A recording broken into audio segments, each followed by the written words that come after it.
Well, those wanting to repeal President Obama's Affordable Care Act will not only need a Romney victory, but also win a few seats in the Senate.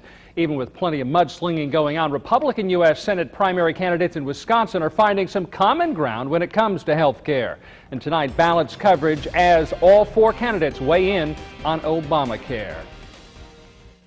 The hotly contested Wisconsin Senate primary race has four Republican candidates looking to move on to the general election. Equally contested was the passing of the Affordable Care Act 2 years ago, known as Obamacare, that Republicans have pledged to repeal, including all four GOP candidates in the Senate race: Jeff Fitzgerald, Eric Hovde, Mark Newman, and Tommy Thompson. You got to get rid of Obamacare because it's going to break small businesses all across this country. I've traveled and worked extensively to overturn this bill, and one of my top priorities. So I believe we need to completely repeal Obamacare. I would vote to repeal Obamacare as well. The question put to the candidates is, what would they replace the Affordable Care Act with?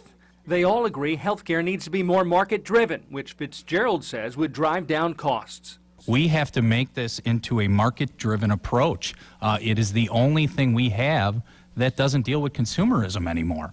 There's no transparency. Nobody knows what procedures cost. We do have to break up the mini monopolies within every single state where you only have one or two companies you can buy health insurance from.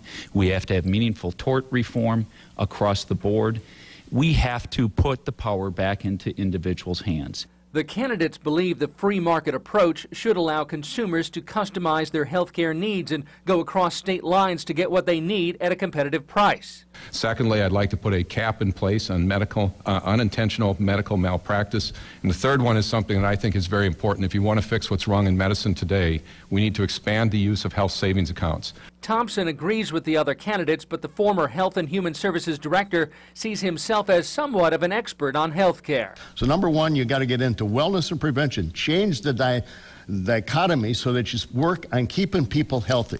Republicans can offer any plan they want, but as long as the Senate remains in Democratic control, Obamacare will continue to be implemented. And while the campaigning has been bogged down with some mudslinging, the four candidates in the Republican primary do offer similar thoughts on such issues as health care and the federal budget. And the governor's got it right. I agree with the governor and with Mark Newman. I totally concur with Tommy. Who's got the best chance to win? So what is it that makes each of the candidates stand out? Tomorrow, hear what they have to say that could separate themselves from the rest of the GOP field. In the meantime, you can check out all the candidates and their specific views on the issues by logging on to fox11online.com. Just click on the On Politics tab and then on the U.S. Senate race.